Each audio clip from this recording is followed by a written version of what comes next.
18 मार्च 1938 को कलकत्ता, भारत में जन्मे शशि कपूर का सिनेमा की राह पर चलना तय था।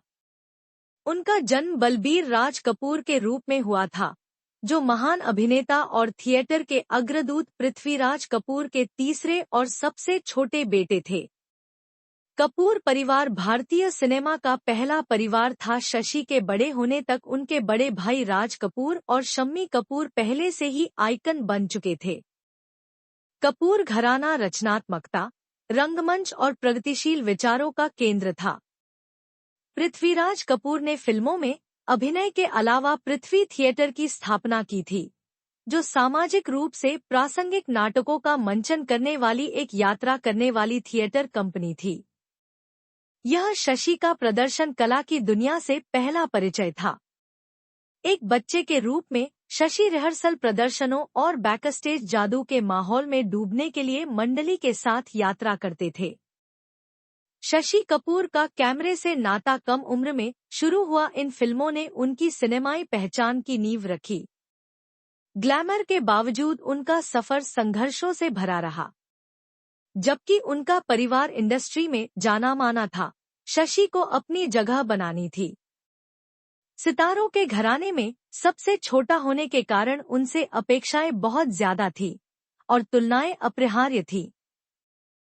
1950 के दशक की शुरुआत में शशि अपने पिता के पृथ्वी थिएटर में बैकस्टेज वर्कर, मैनेजर और अभिनेता के रूप में शामिल होकर थिएटर में अधिक शामिल हो गए। इस चरण ने उनकी कलात्मक संवेदनशीलता को गहराई से आकार दिया। 1956 में पृथ्वी थिएटर के साथ कलकत्ता के एक दौरे के दौरान शशि की मुलाकात जेनिफर केंडल से हुई, जो एक युवा ब्रिटिश अभिनेत्री और अपने पिता जेफरी केंडल द्वारा संचालित शेक्सपियराना थिएटर कंपनी की सदस्य थी। दोनों मंडलियां अक्सर सहयोग करती थी और कभी-कभी स्थलों के लिए प्रतिस्पर्धा भी करती थी। चिंगारी उड़ी और जो पेशेवर सम्मान के रूप में शुरू हुआ, वह जल्द ही प्यार में बदल गया। उनका प्रेम प्रसंग बाधाओं से रहित नहीं था।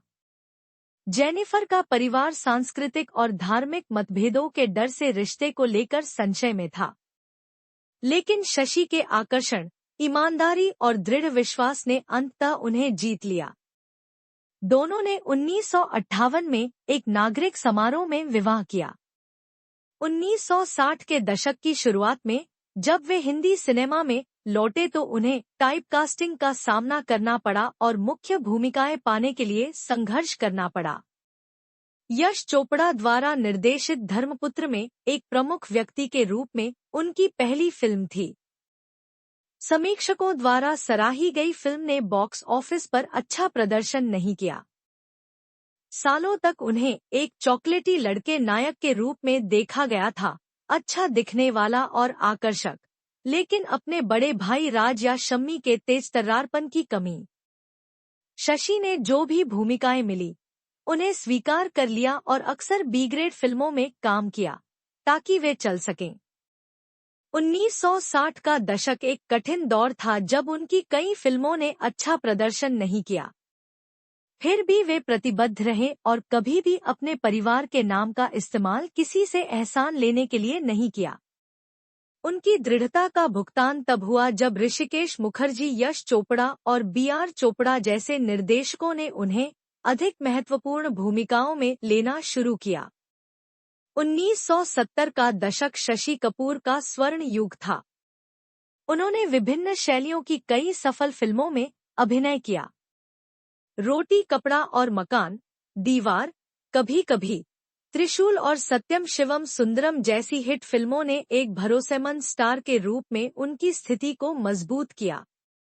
दीवार शशि द्वारा कही गई प्रसिद्ध पंक्ति "मेरे पास माँ है" सिनेमा के इतिहास में अंकित है। वह अपनी विनम्र मृदुभाषी स्क्रीन उपस्थिति के लिए जाने जाते थे, जो अक्सर नैतिक रूप से ईमानदार बलिदानी भाई या प्रेमी की भूमिका निभाते थे। अमिताभ बच्चन ने एंग्री यंग मैन के दौर पर राज किया, वहीं शशि ने अपनी शालीनता और मानवता के साथ इसे संतुलित किया। वह 1970 के दशक के सबसे व्यस्त अभिनेताओं में से एक थे, जिन्होंने ऑफबीट वेंचर्स और विदेशी सहयोग के साथ व्यावसायिक हिंदी फिल्मों में काम किया। शशि कभी भी प्रयोग करने से पीछे नहीं हटे, जो उन्हें उनके समकालीनों से अलग करता था। शशि कपूर अंतर्राष्ट्रीय स्तर पर पहचान बनाने वाले पहले भारतीय अभिनेताओं में से एक थे। अपनी पत्नी जेनिफर के साथ उन्होंने कई ब्रिटिश और अमेरिकी निर्देशकों के साथ काम किया। उन्होंने जेम्स आइवरी द्वारा निर्देशित और इस्माइल मर्चेंट द्वारा निर्मित द हाउसहोल्डर और शेक्सपियर वाला जैसी अंग्रेजी भाषा की फिल्मों में अभिनय किया। ये फिल्में प्रशंसित मर्चेंट आइवरी प्रोडक्शंस का हिस्सा थी, जिसमें भारतीय विषयों को पश्चिमी कहानी कहने के साथ जोड़ा गया था। जेनिफर और शशि इन फिल्मों में नियमित रूप से काम करने लगे और अपने अभिनय के लिए वैश्विक पहचान बनाई। शशि पूर्व और पश्चिम के बीच सांस्कृतिक अंतर को पाटने के लिए गहराई से प्रतिबद्ध थे। थिएटर की उनकी सुंदर अंग्रेजी गहरी समझ और प्रयोगात्मक कहानी कहने के प्रति खुलेपन ने उन्हें अंतर्राष्ट्रीय फिल्म निर्माताओं के बीच पसंदीदा बना दिया। 1980 का दशक एक महत्वपूर्ण मोड़ था। शशि कपूर की प्यारी पत्नी जेनिफर को कैंसर का पता चला। बेहतरीन चिकित्सा प्रयासों के बावजूद 1984 में उनका निधन हो गया। उनकी मृत्यु ने शशि को तोड़ दिया। वह लाइमलाइट से दूर हो गए और व्यक्तिगत अंधकार के दौर में चले गए।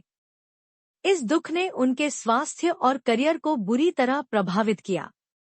अपने नुकसान से उबरने और उद्देश्य खोजने के लिए शशि ने प्रोडक्शन की ओर रुख किया। उन्होंने सार्थक सिनेमा बनाने की दृष्टि से फिल्मावलास नामक एक प्रोडक्शन कंपनी की स्थापना की। इस बैनर के तहत उन्होंने समीक्षकों द्वारा प्रशंसित फिल्मों का निर्माण किया। फिल्म जुनून, रस्किन बॉन्ड के उपन्यास पर आधारित। फिल्म कलयुग, महाभारत की आधुनिक पुनर्कथन। फिल्म 36 चौरंगी लेन, जिसमें जेनिफर केंडल ने शानदार अभिनय किया। फिल्म उत्सव, प्राचीन भारतीय साहित्य पर एक कामुक साहसिक फिल्म। इन फिल्मों को हमेशा व्यावसायिक सफलता नहीं मिली, लेकिन उन्होंने आलोचकों की प्रशंसा और राष्ट्रीय पुरस्कार जीते। 36 चौरंगी लेन विशेष रूप से जेनिफर और उनकी विरासत को श्रद्धांजलि थी। 1990 के दशक तक शशि कपूर ने अपनी अभिनय प्रतिबद्धताओं को काफी कम कर दिया था। तनाव, अवसाद और वजन बढ़ने के कारण उनका स्वास्थ्य खराब हो गया था। उन्होंने जिन्ना और साइड स्ट्रीट्स जैसी फिल्मों में कुछ भूमिकाएं निभाईं, लेकिन वे मुख्यधारा के सिनेमा में सक्रिय नहीं रहे। 1993 में उन्होंने मुंबई में पृथ्वी थिएटर को फिर से खोलकर एक लंबे समय से संजोए गए सपने को पूरा किया। यह स्थल आधुनिक भारतीय रंगमंच का केंद्र बन गया, जिसने युवा प्रतिभाओं को एक मंच प्रदान किया और प्रदर्शन की कला को बढ़ावा दिया। उनकी बेटी संजना कपूर द्वारा शुरू की गई यह पहल शशि के दिल के करीब थी और उनकी सबसे महत्वपूर्ण विरासतों में से एक है। अपनी एकांत प्रिय जीवन शैली के बावजूद वे उद्योग में एक सम्मानित व्यक्ति बने रहे। अभिनेता, निर्देशक और प्रशंसक उनकी ईमानदारी, विनम्रता और सिनेमा में योगदान के लिए उनका सम्मान करते थे। शशि और जेनिफर के 3 बच्चे थे। कुणाल कपूर, जिन्होंने विज्ञापन में आने से पहले सिद्धार्थ और जुनून जैसी फिल्मों में कुछ समय के लिए काम किया। करण कपूर, जिन्होंने कुछ फिल्मों में काम किया और फोटोग्राफी में करियर बनाने से पहले एक मशहूर मॉडल बन गए। संजना कपूर, जिन्होंने खुद को थिएटर के लिए समर्पित कर दिया और परिवार की सांस्कृतिक विरासत को आगे बढ़ाते हुए कई सालों तक पृथ्वी थिएटर चलाया। शशि एक प्यार करने वाले पिता थे और अपने परिवार के प्रति बेहद समर्पित थे। जेनिफर की मौत के बाद वे भावनात्मक रूप से कमजोर हो गए, लेकिन अपने बच्चों और नाती नातिनों में उन्हें सांत्वना मिली। अपने अंतिम वर्षों में शशि कपूर को कई तरह की स्वास्थ्य समस्याओं का सामना करना पड़ा, जिसमें लीवर सिरोसिस की लंबी लड़ाई भी शामिल थी। वह व्हीलचेयर पर थे और शायद ही कभी सार्वजनिक रूप से दिखाई देते थे। फिर भी इंडस्ट्री ने उन्हें कभी नहीं भुलाया। 2011 में उन्हें भारत के सर्वोच्च नागरिक सम्मानों में से एक पद्म भूषण से सम्मानित किया गया। 2015 में उन्हें भारतीय सिनेमा के सर्वोच्च सम्मान दादा साहब फाल्के पुरस्कार से सम्मानित किया गया। अपने स्वास्थ्य के कारण वह समारोह में शामिल नहीं हो सके और उन्हें यह पुरस्कार मुंबई में उनके घर पर ही प्रदान किया गया। शशि कपूर का 4 दिसंबर 2017 को 79 वर्ष की आयु में निधन हो गया। पूरे देश ने एक सच्चे दिग्गज के जाने का शोक मनाया। प्रशंसकों, सहकर्मियों, राजनेताओं और कलाकारों समेत हर तरफ से श्रद्धांजलि दी गई। राजकीय सम्मान के साथ आयोजित उनके अंतिम संस्कार में बॉलीवुड के सबसे बड़े नाम शामिल हुए। शशि कपूर का जीवन जुनून, दृढ़ता और कलात्मक उत्कृष्टता से भरा था। हालांकि वह दिग्गजों के परिवार से थे, लेकिन वह कभी उनकी छाया में नहीं रहे। उनकी विनम्रता, अनुग्रह और कलात्मक जिज्ञासा ने उन्हें अपना रास्ता खुद बनाने की अनुमति दी। वह सिर्फ एक रोमांटिक हीरो या एक शानदार स्टार नहीं थे, वह एक दूरदर्शी व्यक्ति थे जिन्होंने संस्कृतियों को जोड़ा, थिएटर को पुनर्जीवित किया, समानांतर सिनेमा का समर्थन किया और प्यार, हार और उद्देश्य से भरा जीवन जिया। शशि कपूर अमर हैं, सिर्फ सेलुलॉइड फ्रेम में ही नहीं, बल्कि उन लोगों के दिलों में भी जो सिनेमा में ईमानदारी, शान और कलात्मकता की प्रशंसा करते हैं।